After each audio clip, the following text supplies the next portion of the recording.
우리 오재혁 식구들 수고하셨습니다. 감사합니다. 고맙습니다. 여러분 이사야라고 하는 말씀을 우리 함께 지금 대하고 있는데, 이사야라고 하는 이 이름의 뜻은 뭐예요? 여호와는 무엇이다. 이게 이제 전체 그 이사야가 가지고 있는 주제입니다. 구원은 누가 주셔요? 하나님이 주신다. 이게 골자입니다. 그래서 에베소서 2장이 이것을 정확하게 다시 한번 말씀을 하시고 있죠. 구원은 하나님의 선물이다. 인간의 손으로 인간의 노력으로 난 것이 아니니 이것은 자랑할 것이 없다. 에베소 2장이 이걸 다시 한번 확인을 해요. 그런데 예수님이 구약 성경을 인용을 할 때 가장 많이 인용한 성경이 딱 두 권입니다. 첫째가 이사야고 두 번째가 시편입니다. 무슨 얘기냐면 구약 성경 속에서 예수님의 사역에 가장 많은 영향을 미친 것이 그 두 권이라 그 말이에요. 그만큼 시편하고 이사야서는 너무 귀합니다. 그래서 앞으로 이 강해 설교가 이제 반절 딱 했거든요. 반절 아직 못했죠. 66장까지 있으니까 이 이사야 이 강해 설교는 꼭 여러분들이 빠지지 말고, 빠지기만 해봐라. 빠지지 말고 이사야 강해를 꼭 들으셔서 왜 예수님이 예수님의 사역 속에 이사야서를 그렇게 많이 인용을 하실 수밖에 없었는가 라고 하는 것을 꼭 이렇게 물으면서 이 말씀 속으로 함께 다가와 주셨으면 좋겠습니다. 근데 이것은 구원 문제를 이야기할 때 어떤 개인적인 구원도 있습니다만은 민족적인 국가적인 구원도 함께 있습니다. 우리 이제 개인적인 구원만 생각하잖아요. 내가 예수 믿고 내가 죄에서 용서받고 죄사함 받고 천국 간다라고 하는 어떤 개인적인 구원의 차원에서 머무를 때가 있는데, 그렇지 않고 이 구원에 대한 문제가 상당히 확대 개념이에요. 가정적인 구원도 있고, 그 다음에 기업적인 구원도 있고, 후손의 구원도 있고, 그 다음에 경제적인 구원도 있고, 그리고 건강의 구원도 있고, 또 하나 민족적인 구원도 있고, 그리고 국가적인 구원이 있어요. 그러니까 이 구원 문제는 단순히 작은 범위에서의 구원의 개념으로 끝나는 게 아닙니다. 이사야는 이 구원 문제를 어떻게 확대시키는가? 바로 나라와 민족의 개념으로 구원 문제를 확대합니다. 확대를 해서 이사야는 우시야라고 하는 사람이 세상을 떠날 때, 그때 이제 하나님의 부름을 받잖아요. 가장 나라적으로 부강하고 융성할 때입니다. 경제적으로 안정이 되고, 그리고 우시야라는 사람이 55년 동안 통치를 했으니까 그 어느 때보다도 국방력도 그러고 경제로도 그러고 걱정이 하나도 없단 말이에요. 이제 그런 상황 속에서 우시야가 무엇 때문에 하나님의 채찍을 맞았는가? 건드려서는 안 되는 영적인 것을 자신이 조절하려고 그랬었던 거죠. 사람이 참 묘해요. 세상적인 것이 갖추어지고 나면 그 다음에는 참 묘하게도 종교적인 것에 대해서 손을 댑니다. 왜? 그것까지 가지고 싶은 거예요. 그것까지 내가 컨트롤하고 싶은 거예요. 결국 우시야는 자신이 해서는 안 되는 그 일을 자행하다가 하나님으로부터 채찍을 맞습니다. 그리고 나병에 걸려서, 문둥병에 걸려서 평생을 별궁에 살다가 쓸쓸하게 세상을 떠납니다. 여러분, 하나님 우리를 쓰시더라도 하나님께서 건들지 말라고 하는 것은 건들지 않는 게 좋습니다. 그냥 교만해서 그것까지 내 마음대로 막 하려고 그러죠. 목사도 그러고 여러분도 똑같아요. 목사도 좀 이렇게 부흥이 되고 조금 주목을 받고 그러면 그냥 건드려서는 안 되는 것을 막 건들려고 그래요. 그래서 이제 그것 때문에 목사도 시험 당하고, 그것 때문에 그냥 하나님에게 누가 되고, 그런 경우들이 많이 있는데, 아무튼 우시야 같은 경우에 있어서는 건드려서는 안 되는 최상 문제를 건들다가 결국 하나님으로부터 채찍을 맞았어요. 그런데 그 모습을 보고 이사야가 깨닫는 거예요. 야, 인간이 이런 거구나. 이제 그러고 나서에서 우시야가 죽던 해 이사야가 하나님의 소명을 받고 하나님의 귀한 예언자, 선지자가 됩니다. 이제 그 다음 왕이 요담이고, 그 다음 왕이 아하스고, 그 다음 왕이 유명한 히스기야, 그리고 그 다음 왕이 므낫세입니다.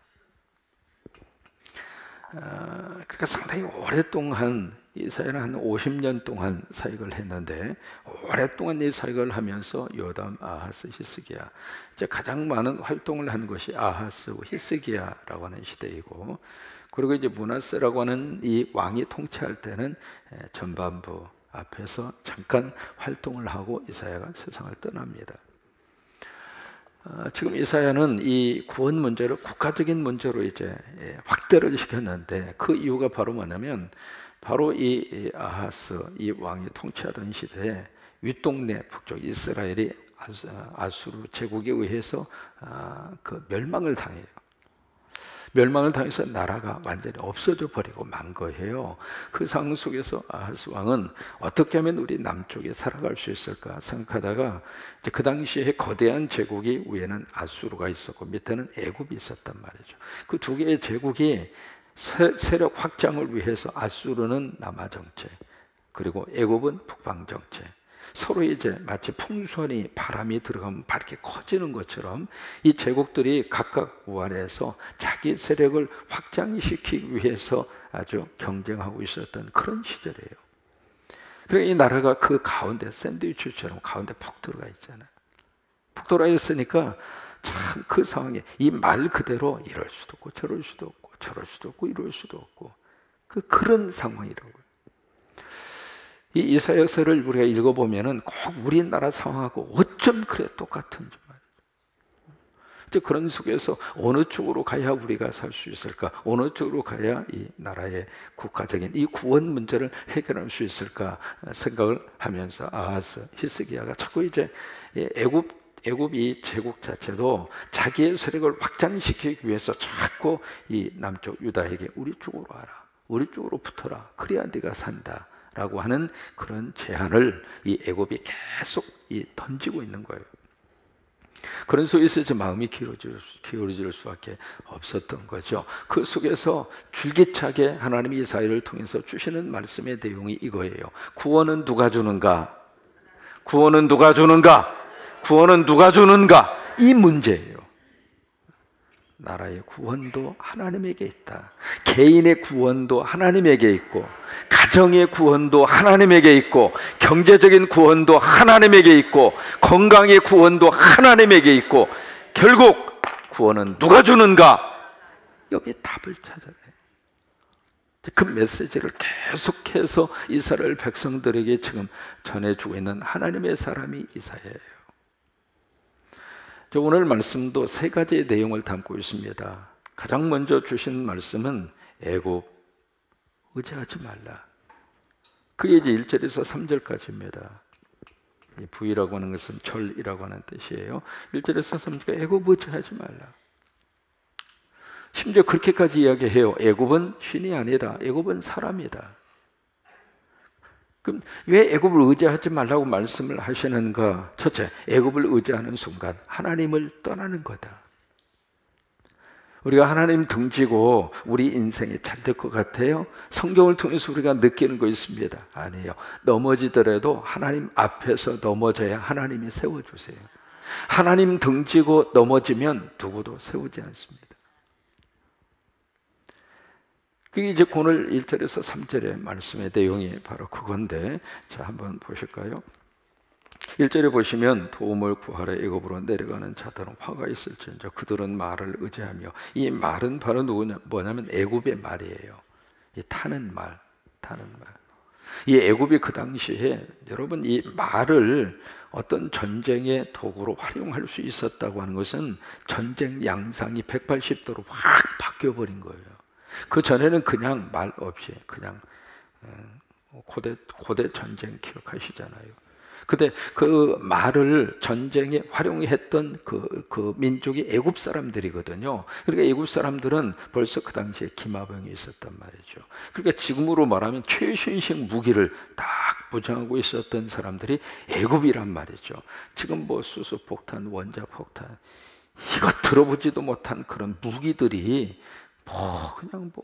그 전문적인 용어를 쓰면서 막 뭐라고 그러는데 무슨 말인지도 잘 모르겠고, 무슨 뭐 EMP, EPL4 위에서 터지면 전자파로 인해서 모든 것이 한꺼번에 싹 저기 하고, 그걸 가만히서 무슨 생각이 드냐면 그렇게 죽을 짓을 뭐하러 하냐. 다 살리기 위해서 쓰는 돈이 아니라 다 죽이기 위해서 쓰는 돈이잖아요. 수십억 조에 해당하는 돈을 퍼주면서 대한민국에 갖다 놓으려고 하는 것이, 그것이 과연 우리 삶에 그게 다 먹거리가 됩니까? 이게 지금 뭐 하는 짓거리냐 그거예요. 팔려고 하는 사람이라 살려고 하는 사람이라 오케이, 필요해서 갖다 놓는다 하더라도 과연 그것이 구체적으로 백성들에게 필요한 것들이고 실생활에 진짜 필요한 것이고, 그 고철덩어리 그거 안 쓰면 뭐합니까? 딱 하나잖아요. 그거 있어야 안심이 되니까, 그거 있어야 방어가 되니까, 그거 있어야 저쪽에서 때려? 그럼 나도 때릴 거야. 너 힘 있어? 나도 힘 있어. 까불지 마. 그거 하나 때문에 갖다 놓는 거 아니겠습니까? 힘의 균형이라고 하는 게 그런 거 아니에요?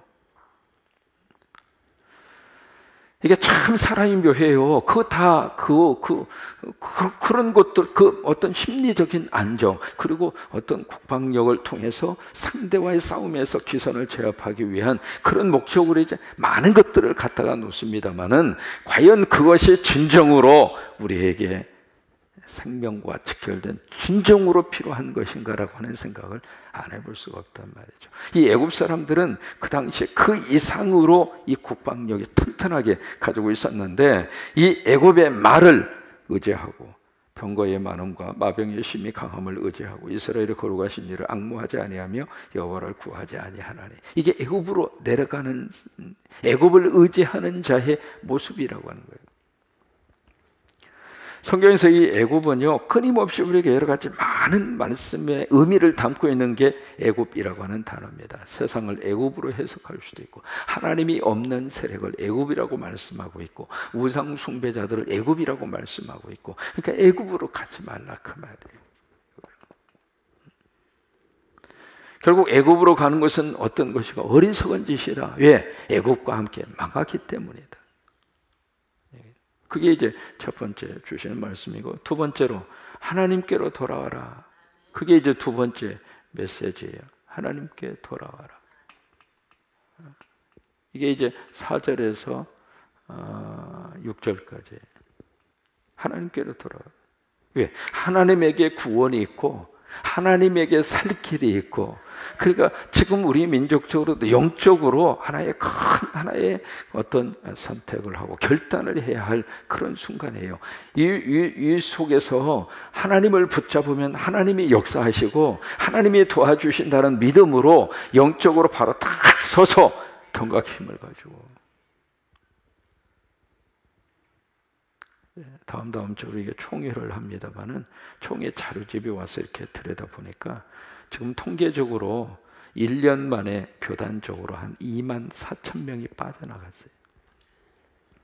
군산노예만 하더라도 약 한 1,200명 교인 수가 줄었습니다. 공식적으로 지금 보고된 자료를 통해서 나오는 수치거든요. 근데 이게 정직하게 들어가서 보면 그보다 더 많은 숫자가 빠진 거예요. 이게 우리 한국기독교 장로의 기량만 그런 것이 아니라 전체 교단적으로 지금 교회당이 텅텅 비고 있어요.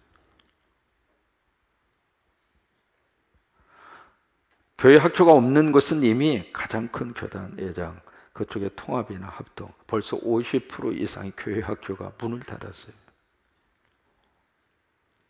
어제도 제가 영광여중 거기 가서 아이들 예배 시간이 있어서 교장 선생님이 좀 와서 좀 예배 좀 해주세요. 이제 가서 봤어요. 가서 이제 예배인도 했는데 말을 안 들어요. 설교 시간에 자기 할 일 다 하고 시끄러워가지고 내가 내 소리도 잘 못 들었어요.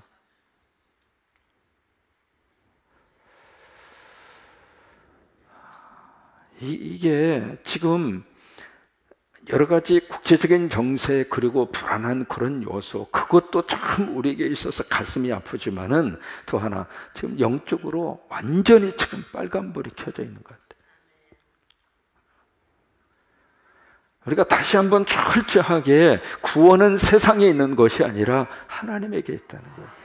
구원은 무슨 최신식 무기를 갖다 놓았다고 그래서 완벽하게 구원이 보장되는 것이 아니라 하나님이 역사하시고 하나님을 붙잡고 하나님 앞에 부르짖고 하나님 앞에서 경외하는 마음을 갖고 하나님 앞에서 두려운 마음을 가지고 겸손하게 하나님 앞에 무릎을 꿇는 하나님의 사람들이 있을 때, 그때 거기에 구원의 역사가 일어나고, 예배 시간인데 예배 시간이 뭔지도 모르고, 예배 시간인데 그냥 뭐 세상에 무슨 놀러 오는 것처럼 그렇게 생각을 하고, 이게 지금 영적으로 완전히 이게 지금 어떤 상태냐고. 그래가지고는 안 된다 이 말이에요. 목사부터 하나님 앞에서 정직하게 살아계신 하나님 앞에 있다고 하는 생각을 목사부터 가져야 되고, 교인들 나무랄 필요 없이. 교인들도 마찬가지예요. 목사를 누가 그렇게 만들었어요? 우리 스스로가 이 상황 속에서 그 어느 위기 상황보다도 정말 하나님 앞에서 영적으로 큰 하나의 위기감을 느끼지 않을 수가 없는 거예요. 하나님께로 돌아오라. 이 메시지는 하나님의 이게 하나님께 돌아와라, 이것이 우리에게 있어서는 너무 귀한 구원의 메시지잖아요. 왜요? 그 다음에 여기 4절 5절에 보시면 하나님이 싸워주시리라. 5절에 그렇게 말씀해. 내가 싸워주겠다. 나에게 돌아오면 내가 싸워주겠다. 그 말씀이거든요. 내가 너희를 위해서 악한 영을 물리쳐주고 대적을 물리쳐주고 내가 싸워주겠다. 그러니 나에게 돌아와라. 그 메시지예요. 그 다음에 세 번째 메시지가 구원에 대한 메시지입니다. 구원의 메시지 7절에서 9절까지가 그거예요. 구원의 메시지인데 바로 하나님께로 돌아오라. 그러면 내가 너희를 싸워주겠다. 그리고 내가 너희를 보호하겠다.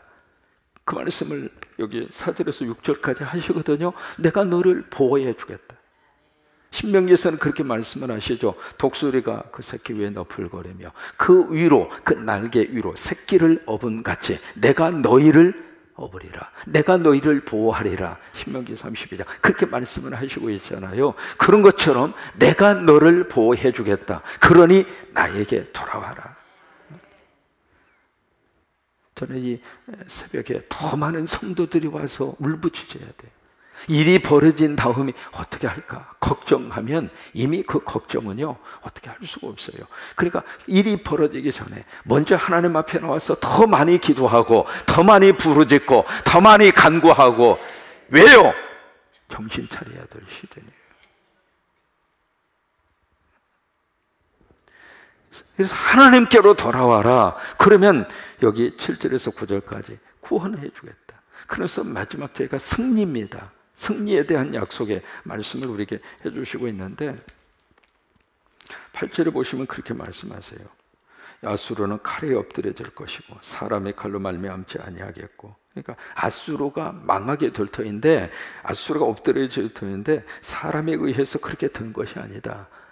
다시 말해서 유다 너희들의 국방력으로 너희들의 힘으로 그렇게 무너뜨릴 수 있는 것이 아니다. 바로 그거예요. 칼에 삼켜질 것이나 사람의 칼로 말미암음이 아닐 것이며 그는 칼 앞에서도 도망할 것이요 그의 장정들은 보역하는 자가 될 것이다. 이런 역사가 어떻게 이루어지는가? 하나님께서 개입하셔서 하나님이 역사하셔서 결국 너희를 괴롭히는 아수리는 사라지게 될 것이다. 그러니 나에게 돌아와라. 왜? 구원은 누구에게 있으니까? 하나님에게 있으니까. 구원은 누구에게 있으니까? 하나님에게 있으니까. 그래서 그 메시지를 오늘 31장에서 우리에게 해주시고 있는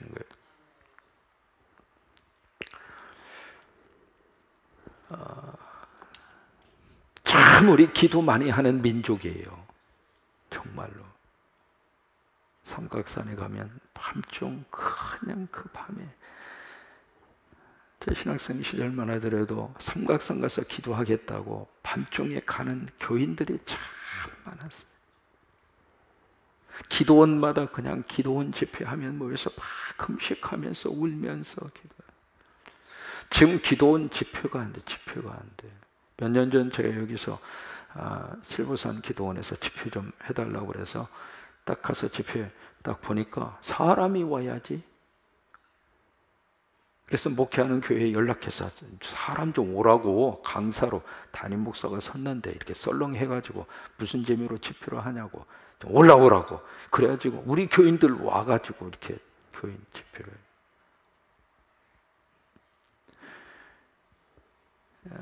그 미국에 사는 한인 교회들도요 참 기도 많이 합니다. 골치 아닙니다. 기도원에 거기 이제 15번 고속도로가 있습니다. 거기 라스베가스는 가는 길이에요.